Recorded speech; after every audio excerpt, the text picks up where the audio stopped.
Vamos dar continuidade aqui às nossas reflexões a respeito das parábolas que nosso Senhor comunicou aos seus discípulos e à multidão. E hoje, mais especificamente, eu quero conversar um pouquinho com vocês aqui a respeito dessa parábola que está fundamentada no texto que foi lido aqui agora há pouco, que é mais especificamente a parábola do tesouro escondido. Então, a primeira coisa que eu destaco aqui é esse elemento pedagógico em Jesus.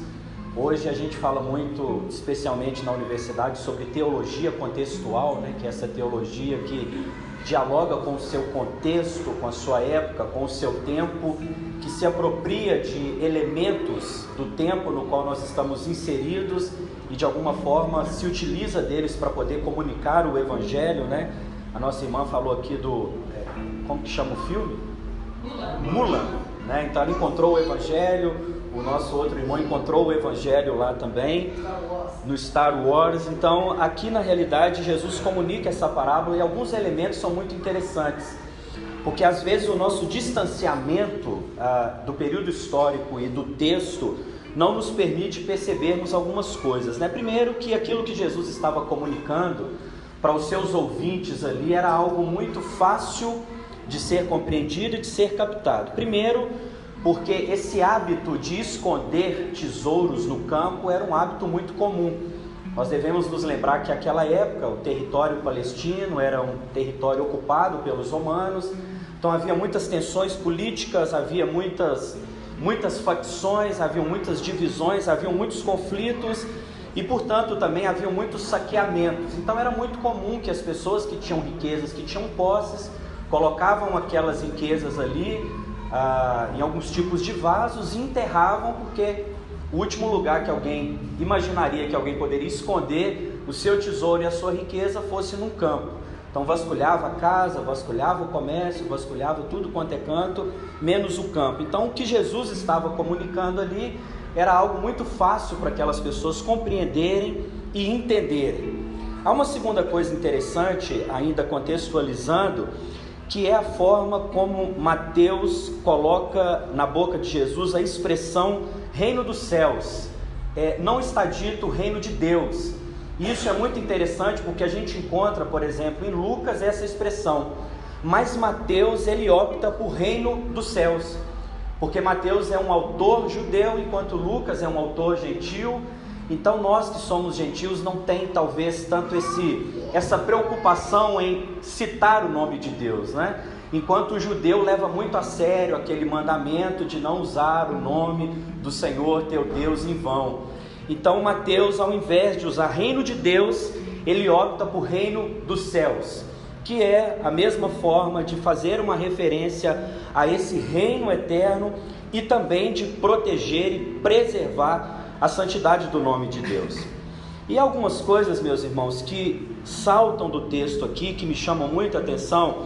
A primeira delas, isso fala muito ao meu coração, é que o reino de Deus ele não é apresentado como uma filosofia. O reino de Deus também não é apresentado como uma teologia. E sobretudo nós que somos teólogos, né, pastor? A gente cai muito nesse risco de teologizar demais o reino de Deus, de transformar o reino de Deus numa filosofia. Aliás, talvez o que a igreja contemporânea mais faça hoje é isso, né? Discutir o reino como se ele fosse uma teologia, discutir o reino de Deus como se ele fosse uma filosofia. Mas quando Jesus diz que o reino é como esse tesouro que está enterrado no chão da vida, no solo da existência, na realidade bruta da nossa vida, Jesus rechaça essa ideia de que o reino é uma filosofia, é uma teologia ou é algo abstrato. O que Jesus traz para os discípulos, isso toca profundamente o meu coração, é que o reino de Deus é uma realidade viva.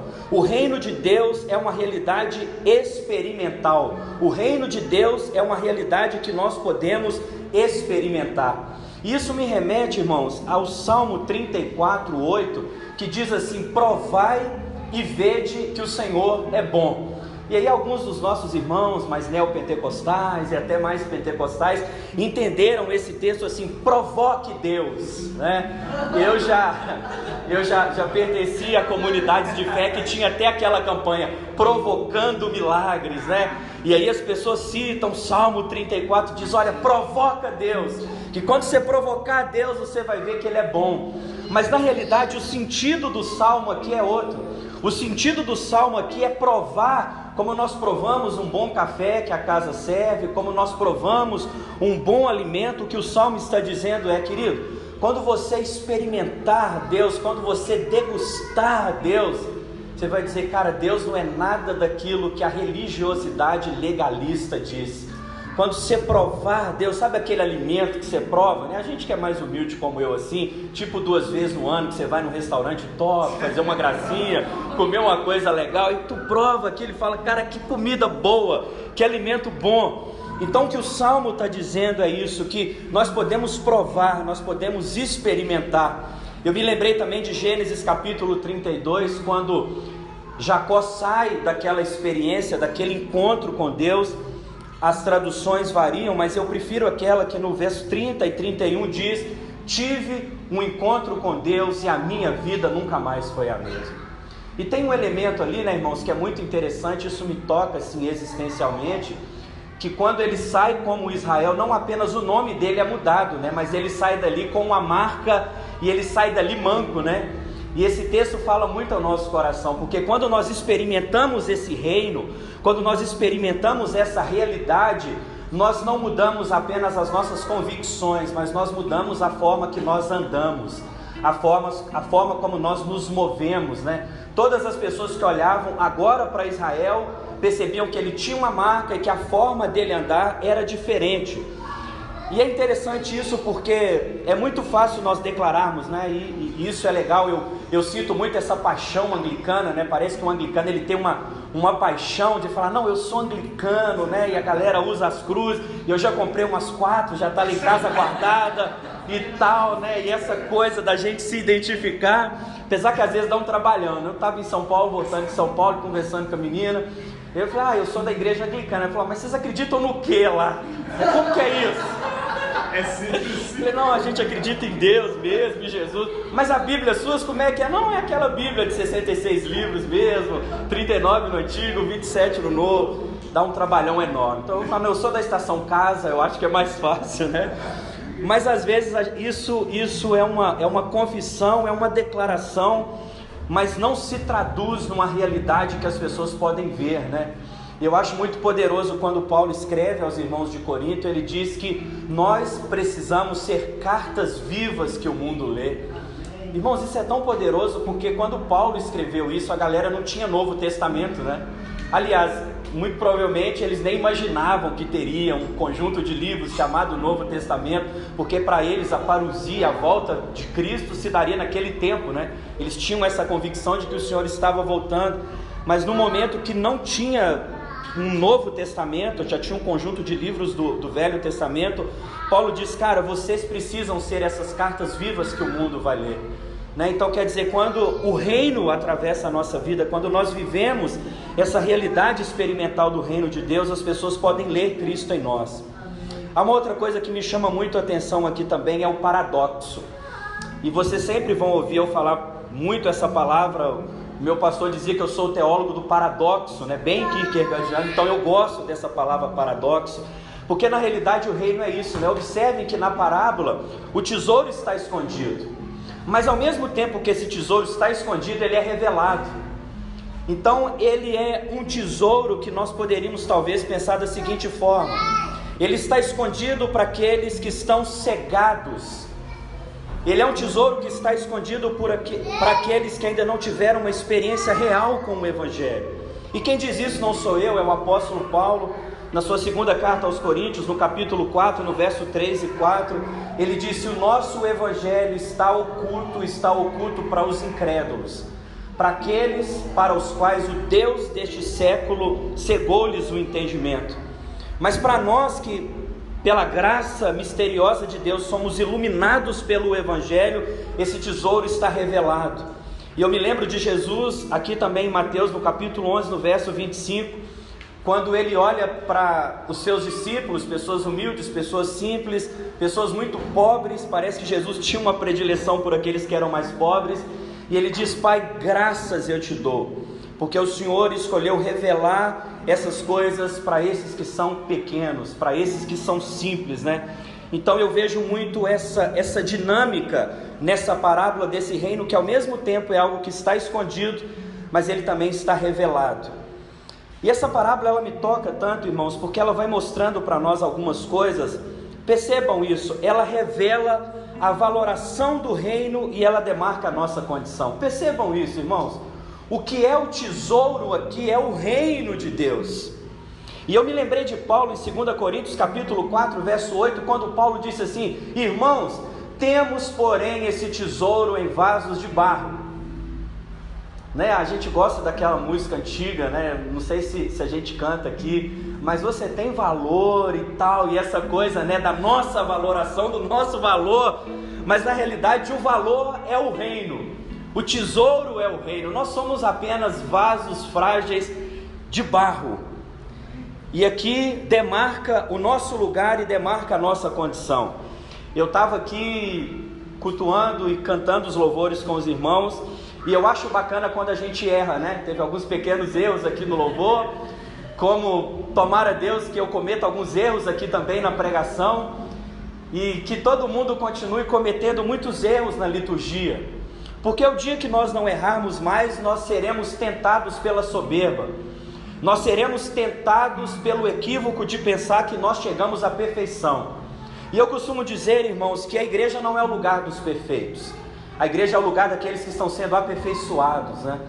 Às vezes, quando eu converso com alguém que se desligou da comunidade de fé, se desligou do corpo, eu costumo sempre falar isso. Eu falo: querido, você já notou que você se desvinculou da igreja, você se desligou do corpo não por causa de Cristo, mas por causa da igreja? E tem uma coisa interessante, irmãos, no Evangelho segundo João, capítulo 21, vocês se lembram quando Jesus ressuscitou e ele estava ali conversando com Pedro? Ele perguntou a Pedro 3 vezes a mesma pergunta.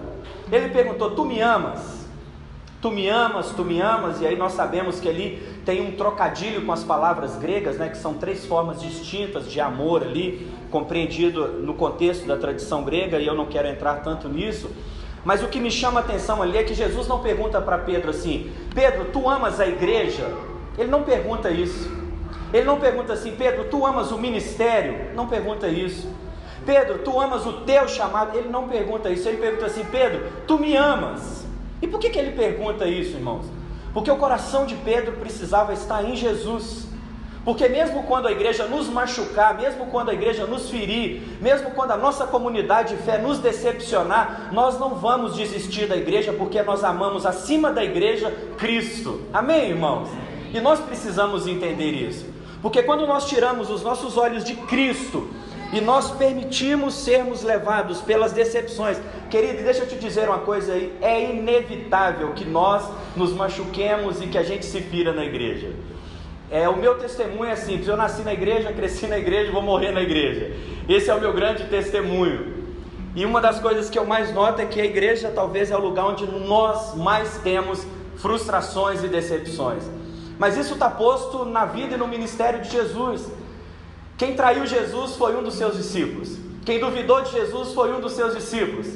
As pessoas que abandonaram Jesus no momento da crucificação foram os seus discípulos. Aliás, há um salmo messiânico que prenunciava os acontecimentos da vida de Jesus, dentre vários outros salmos, e um desses salmos diz: eras tu, amigo íntimo, que assentava à mesa comigo, que comia comigo, que me traiu, que me abandonou. Então a igreja é esse lugar, irmãos. Mas nós precisamos entender que essas situações são oportunas para que nós sejamos aperfeiçoados no reino de Deus. Isso demarca a nossa condição de vasos de barro, e às vezes a gente se esquece disso, né, irmãos? Às vezes a gente cai no erro. E aqui na Estação Casa eu sei que não tem isso, né? Mas em outras comunidades sempre tem aquela pessoa que pensa assim: mas se eu saio do louvor, o louvor não funciona mais. Se eu deixo a liderança do ministério, o ministério morre.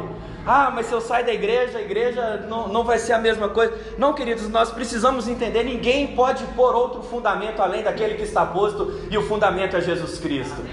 Paulo não diz que nós somos fundamentos, Paulo diz que nós somos cooperadores de Deus, e nós somos cooperadores de Deus porque a graça de Deus opera por meio de nós. Então o valor não está no vaso, porque aqui todos os vasos são iguais, de barro. Todos nós aqui temos as nossas fragilidades, todos nós aqui temos as nossas dificuldades. Eu ouvi a Bia falando de depressão, eu também trato uma depressão, eu também faço acompanhamento. Eu falei, graças a Deus, eu estou na igreja que tem mais gente doente como eu também, graças a Deus. Aqui é o meu lugar. Porque a depressão é uma doença, né, irmãos? A gente banaliza, é uma palavra forte, mas de fato é algo que precisa ser tratado, precisa ser acompanhado, né? Mas isso nos toca, porque o reino de Deus, ele vem num campo, ele vem na terra, e isso é lindo, né, irmãos? Isso é lindo.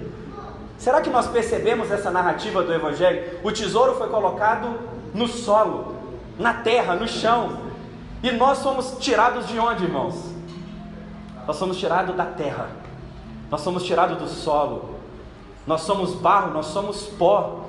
E essa parábola comunica isso de maneira tão poderosa, que apesar de nós sermos chão, pó, barro, cinzas, Deus colocou tesouros dentro de nós. Deus plantou tesouros dentro de nós. Deus enxertou a graça do Evangelho, que é um tesouro dentro de nós, né? E eu acho maravilhoso isso, porque todas as vezes, estava acompanhando o testemunho da Bia aqui, pensando nisso, né? Deus sempre vai nos levar para esse lugar de fragilidade. É engraçado que às vezes a gente chega em situações da nossa vida que a gente fala assim, é só Deus. É aí que Deus queria que você chegasse mesmo. É quando fala, mano, agora é só Deus. Porque quando a gente chega nesse lugar, a gente chega num ambiente que o Evangelho quer nos levar, que é o ambiente da dependência de Deus. Eu costumo dizer que a coisa que eu mais gosto na cristologia não é aquilo que na teologia a gente chama da alta cristologia, que é aquela cristologia que ressalta a divindade de Cristo, o senhorio, a majestade. Isso é tudo lindo, é poderoso, nós declaramos a santidade dele, a divindade dele, isso faz parte do nosso credo. Mas uma das coisas que mais me tocam é a humanidade de Cristo. É a kenosis, é esse esvaziamento se fez como um de nós. E quando a gente vai ler a história dos grandes homens e mulheres de Deus, como um Paulo, por exemplo, o texto que eu mais gosto não é um Filipenses 4,13, que a gente adesiva no carro, posso todas as coisas naquele que me fortalece. O que eu mais gosto é 1 Coríntios capítulo 1, verso 8, quando Paulo diz assim, irmãos, até da vida nós nos desesperamos. Eu falo, caraca, Paulo se desesperou da vida. O cara que levou o Evangelho para a Europa, o cara que a graça de Deus usou para incendiar o mundo, chegou um momento que falou, até da vida nós nos desesperamos. Então isso mostra, e eu sempre digo isso, irmãos, que a nossa espiritualidade não retira de nós a nossa humanidade. E é curioso isso, né? A gente vive esse tempo hoje. Conversava isso com alguém na viagem voltando de São Paulo, que nós vivemos essa geração que a gente está criando avatares o tempo inteiro, né? A gente está criando imagens que não são reais, né? A gente tem vários filtros e a gente está sempre roubando filtros dos outros também, né? E eu também roubo, viu, gente? Filtros dos outros também. E não estou dizendo que isso é pecaminoso não, tá, gente? Normalmente os meus posts sempre estão com filtros para amenizar essa feiura que vocês veem a olho nu aqui. Mas por trás disso tem uma reflexão séria, que nós queremos esconder aquilo que realmente nós somos. Nós queremos maquiar, nós queremos às vezes colocar uma cortina de fumaça, né? Não sei se vocês já viveram essa experiência assim, de alguém que você conhece pelo Instagram. Você fala, Deus, é isso que eu quero para a minha vida. É isso, Senhor, que o teu filho está esperando há 33 anos. Louvado seja o teu nome. E aí, irmãos, quando você conhece pessoalmente, você fala, para trás de mim, Satanás, espírito do engano, eu te repreendo em nome de Jesus. Porque muitas vezes nós queremos vender algo, nós queremos transparecer uma coisa que não é a realidade daquilo que nós somos, né? E essa parábola, no meu entender, ela nos convida a sermos barro, né? Tem uma música do Marcos Almeida, né? Que feito de barro, né? Tu sabes quem eu sou, né? Sou feito de barro. E isso é uma realidade que nós podemos e nós devemos viver pela graça de Deus. Uma outra coisa que me chama a atenção é que quando aquele homem encontra o tesouro, irmãos, isso me toca profundamente, ele vai com alegria, perceba isso, ele vai com alegria vender tudo o que tem para voltar àquele campo e comprar o campo e tomar o tesouro para si. Isso fala também ao meu coração.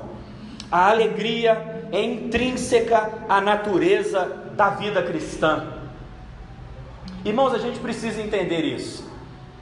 Porque durante muito tempo nós criamos esse imaginário, nós criamos esse ideal, que a vida cristã é uma vida melancólica, é uma vida triste, né? Eu não sei mais alguém aqui, mas eu vivia uns 20 anos atrás aquele tempo de colocar pano de saco, de raspar a cabeça, de ir para o monte e falar: Deus, eu sou a miséria, eu sou pior do que o esterco do cavalo, eu sou o verme, o bichinho de Jacó. E andar triste, cabisbaixo, melancólico. Irmãos, não! O Evangelho é uma contraposição à tragédia grega, irmãos. O Evangelho é uma contraposição ao niilismo de Nietzsche.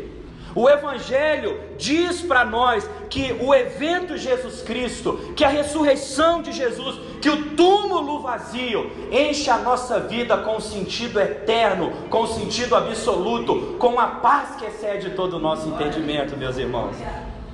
Queridos, eu separei alguns textos aqui para dialogar com esse homem que vai alegre. Olha o que diz o Salmo 101: servi ao Senhor com alegria e apresentai-vos a Ele com cânticos. É engraçado isso, né, irmãos? Será que nós já notamos? Eu faço muito essa análise, né? Às vezes quando a gente vai num jogo de futebol, apesar que o Galo está extremamente endemoniado esses dias, né? Uma legião de Gadara entrou lá no CT do Galo, tá uma coisa terrível, né? Mas enfim, deixa eu manter no espírito aqui, não quero perder a graça não. Mas quando a gente vai num estádio, ou quando a gente vai num show cultural, num evento, às vezes a gente se inflama, a gente se alegra, a gente grita, que às vezes a gente está aqui na presença de Deus para celebrar, para cultuar ao Senhor. Às vezes o ministério de louvor tem que fazer quase um papel aqui de um animador de plateia. Às vezes o pastor tem que falar: querido, por favor, faça a caridade de celebrar aquele que te tirou do império das trevas e te transportou para o reino do Filho do seu amor. Às vezes nós não entendemos, irmãos, o que de fato representa esse tesouro que é o Evangelho na nossa vida. Então, para servir ao Senhor, tem que ser com alegria. 2 Coríntios capítulo 9, verso 7, Paulo disse que Deus só ama aquele que dá com alegria. Olha que coisa linda isso, né, irmãos? Você pode dar, você pode entregar, mas se aquilo que você faz, além de generosidade, não tiver o tempero da alegria, Deus não ama. Não sou eu que disse, foi Paulo que disse isso. Deus só ama aquele que dá com alegria. Então todo o nosso serviço, toda a nossa liturgia, ela tem que ser com alegria. Queridos, e tem algo tão interessante, não está aqui no esboço, mas me ocorreu aqui agora. Aquele texto do livro de 1 Samuel capítulo 4, me parece que é 1 Samuel capítulo 4, quando a Arca da Aliança estava no meio dos filhos de Israel.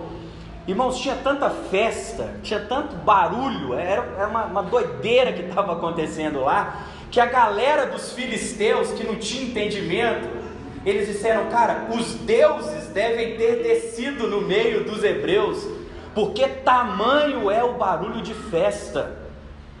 Cara, isso assim me toca de uma forma tão poderosa, né? Porque quantas vezes nós estamos aqui e nós perdemos a alegria, irmãos, né? E isso é uma coisa muito propensa a acontecer com a gente, né? Eu, assim, pela graça de Deus, faz 20 anos que a gente está ministrando e está pregando. E quantas vezes, cara, você para e você fala: mano, estou pregando mecanicamente, estou sentando ali na bateria e tocando mecanicamente, estou tocando um violão mecanicamente, estou cantando mecanicamente. E às vezes, sem a gente perceber, a gente entrou numa engrenagem que a gente está aqui, aí a nossa liturgia é mecânica, a nossa liturgia é engessada, as nossas declarações, as nossas confissões, a forma que nós citamos o credo, tudo está tão engessado, está tão mecânico, que nós perdemos esse dinamismo e essa alegria. Aliás, o salmista em algum momento disse isso: Senhor, me devolve a alegria da tua salvação, me devolve. Cara, eu lembrei de algo interessante, eu não vou me lembrar aqui, faz tempo que a gente não estuda o grego, aí vai perdendo muita coisa, mas eu lembro que a palavra charis, é a mesma raiz etimológica para a palavra graça e a palavra alegria. Olha que coisa interessante, né? Então quer dizer, graça e alegria têm a mesma raiz, emana do mesmo lugar. Isso significa que é impossível ser alguém da graça e não ser atravessado pela alegria que emana da graça de Deus. Então nós precisamos recuperar isso. Paulo aos Filipenses 4, verso 4, e ele não estava, gente, de boa como a gente, vai sair daqui, vai para casa, vai para um rolê, eu vou dormir porque eu viajei a noite toda, cheguei, tomei um banho, vim para a igreja e estou cansadaço. Mas não, cara, Paulo preso, carta da prisão, e ele falando: irmãos, alegrai-vos, outra vez vos digo, alegrai-vos. Cara, e algumas coisas que a gente precisa entender nesse contexto. Isso não significa que a gente vai se alienar diante da realidade, cara. Eu nasci em São Paulo, mas cresci aqui em BH, e todo ano eu vou 1 ou 2 vezes a São Paulo, e assim, eu voltei de lá muito assim, em choque, porque, cara, a quantidade de pessoas em condição de rua, mano, é um negócio assim alarmante. Tu não tem tranquilidade para pegar um metrô, que é toda hora pessoas entrando e pedindo. Eu tava para comer um lanche lá e vieram 6 crianças assim pedindo lanche de comer, e você falou, cara, e é o tempo inteiro, em todo lugar, assim, pobreza, miséria, e cara, a gente não nega isso. Não é ser alienado em relação à realidade, e nem é também negar os fatos que estão diante de nós. Não é isso, cara. Mas uma coisa que o Evangelho faz é ressignificar o nosso olhar em relação à realidade. É muito diferente. Cara, vocês lembram daquela narrativa? Eu acho muito top, de 2 Reis capítulo 6, quando a galera pentecostal que curte muito, né? E eu tenho um pentecostal dentro de mim também. Aquele texto que Eliseu estava lá no monte com o moço dele e o exército sírio estava ao redor. E aí, cara, o moço dele, né, a expressão é essa, estava lá aflito, perturbado, e não seria diferente, né, cara? Não seria diferente. Vocês lembram qual foi a oração de Eliseu? Eliseu não orou falando assim: Deus, manda fogo do céu e queima todo mundo. Não. Ele não orou falando: Deus, dá livramento para nós, Deus, manifesta. Ele não orou nada disso. Sabe qual foi a oração dele? Ele falou: Deus, abra os olhos do moço para que ele veja. Cara, às vezes não é a realidade que tem que ser mudada, são a forma como nós enxergamos essa realidade que tem que ser mudada. João capítulo 9 é muito claro em relação a isso daí. Todo mundo estava olhando para o cego e falando: pecou, seus pais pecaram. O olhar de Jesus foi outro. Isso aconteceu para que a glória de Deus possa se manifestar neste lugar. Se esse rolê todo aí, se esse processo, essa confusão toda não tivesse acontecido lá no rolê da nossa irmã Bia, não tinha testemunho, velho. Não tinha testemunho, né? Pô, se Lázaro não morre, Jesus espera 4 dias para chegar lá, não tinha João capítulo 11 na Bíblia? Se o filho da viúva de Naim não morre, e aí tem a caminhada fúnebre lá, e Jesus cruza com eles, toca no esquife, e o morto ressuscita. Cara, não tinha milagres. Então, a gente precisa ressignificar a nossa vida. E outra coisa, irmãos, Paulo fala isso aos romanos, né, que todas as coisas cooperam para o bem daqueles que amam a Deus. Mas a pergunta que a gente precisa fazer, né, que bem é esse, né? Porque às vezes aquilo que a gente está chamando de bem não é o bem na perspectiva de Deus, não é o bem no olhar de Deus, não é bem como Deus entende. Porque bem para Deus, eu me atreveria a dizer que ele se resume a uma finalidade: tornarmos-nos semelhantes ao Filho de Deus. Então tudo aquilo que acontece na nossa vida, que talvez para nós circunstancialmente ou momentaneamente machuca o nosso coração, entristece a nossa alma, mas se pedagogicamente aquilo está convergindo para que o caráter de Cristo seja formado em nós, Deus diz, cara, isso é bom. Isso é bom acontecer. E eu quero terminar com um último ponto aqui, que talvez seja aquele que nessa parábola fica mais latente, né, cara? É a disposição daquele cara de vender tudo o que tinha e comprar para si aquele campo. E aqui eu cito Bonhoeffer, que no seu livro Discipulado ele diz que nós não passamos a renunciar quando nos tornamos discípulos. Pelo contrário, nós só nos tornamos discípulos quando nós renunciamos. Então não é assim, cara, eu me tornei discípulo e agora eu passo a renunciar. Não. Eu renuncio e aí depois eu entro nessa categoria de discípulo e continuo renunciando também.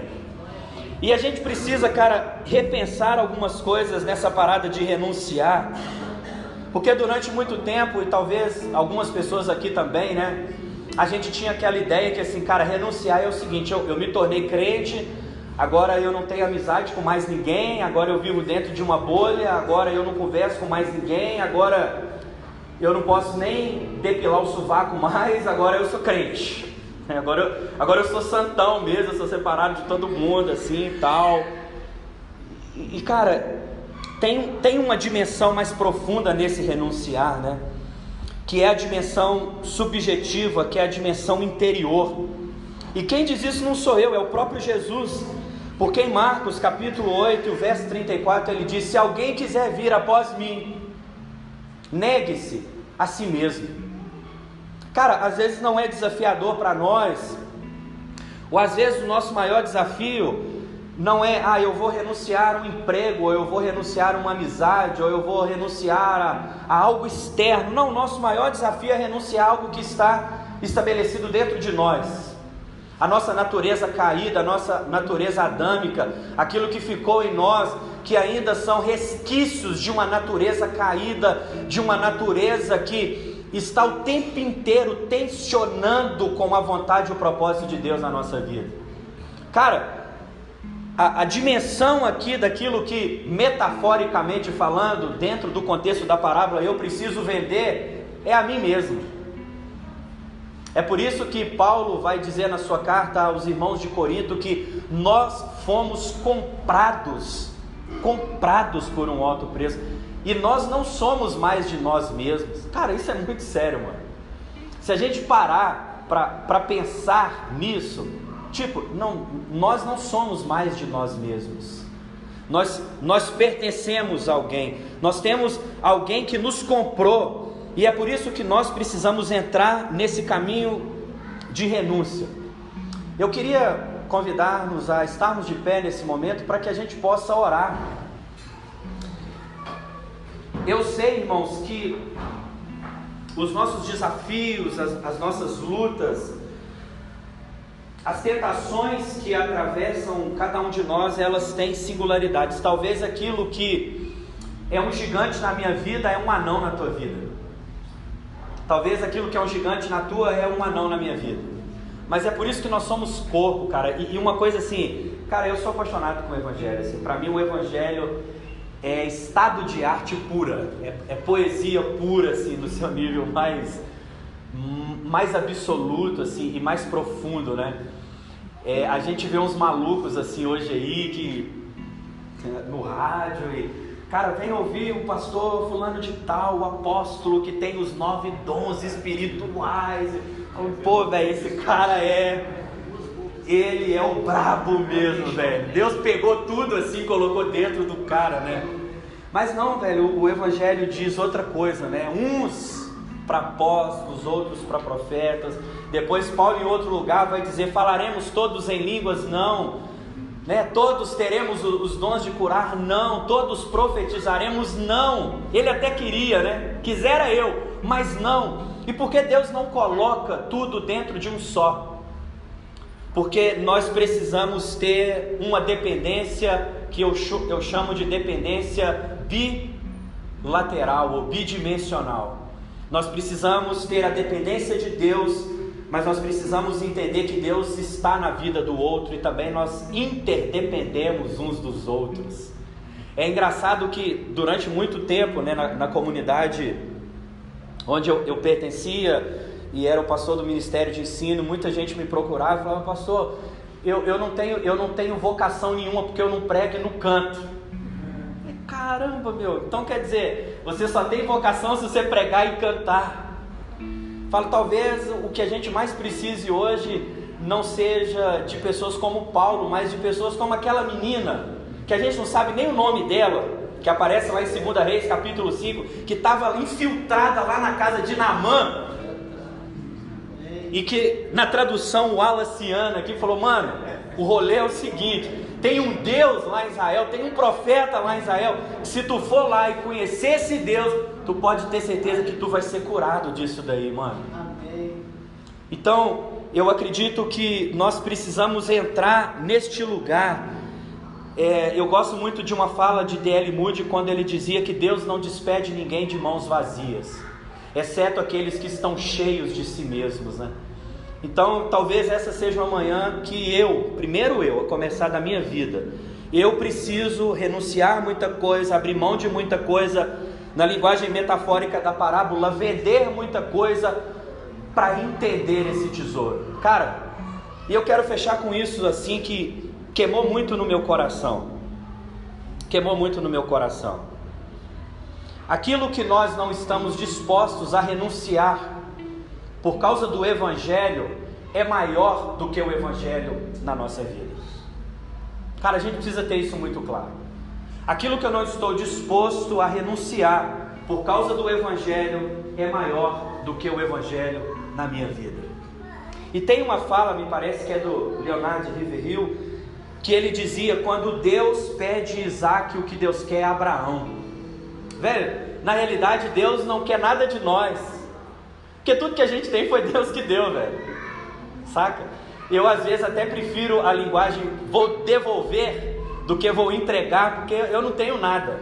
Tudo que eu tenho é graça de Deus. Tudo que eu tenho é a bondade e a misericórdia. Então na realidade eu estou devolvendo, e a gente declara isso daqui, né?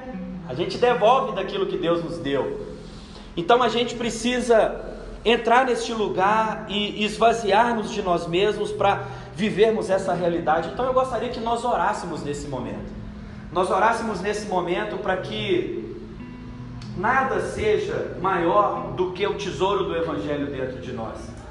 Que tudo na nossa vida, cara, como Paulo disse, mano, eu fico louco com esse rolê, quando Paulo falou: considero todas as coisas como esterco, como lixo, como nada, diante da grandeza do Evangelho. Amém. Cara, que a graça de Deus nos ajude a chegar nesse lugar. Às vezes Deus não está pedindo algo de nós, não, Deus está pedindo a nós mesmos. Então às vezes Deus arranca, simbolicamente falando, alguns Isaques da nossa vida, para que a gente volte a ser de Deus de novo. Amém, irmãos? Senhor, eu te agradeço pelo Evangelho de hoje, eu te agradeço por essa parábola que fala tanto ao nosso coração. Eu te agradeço, Senhor, porque esse tesouro que é transcendente, que é eterno, se historicizou, entrou para dentro da realidade. Orígenes disse que o reino é o próprio Cristo, o reino é uma própria pessoa que se encarnou no mundo.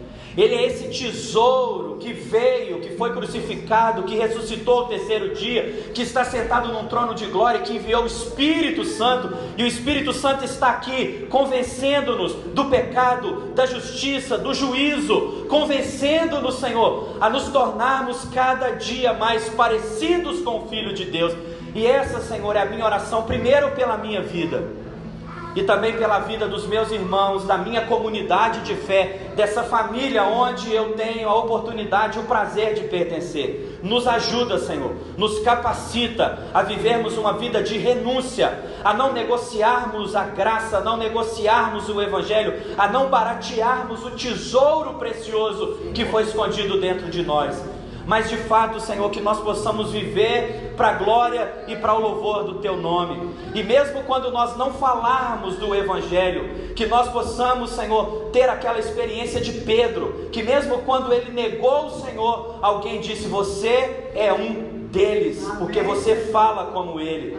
Mesmo, Senhor, quando nós falharmos na verbalização do Evangelho, que a nossa vida seja uma encarnação do Evangelho, como carta viva que o mundo lê, e o Teu nome é glorificado. Tem misericórdia de nós, tem compaixão de nós, perdoa, Senhor, as nossas fraquezas, as vezes que nós vacilamos e as vezes que nós te negamos, e nos aperfeiçoa, para que nós nos tornemos cada dia mais parecidos com o Teu Filho. É o que eu te peço no nome dele mesmo. Amém. E graças a Deus.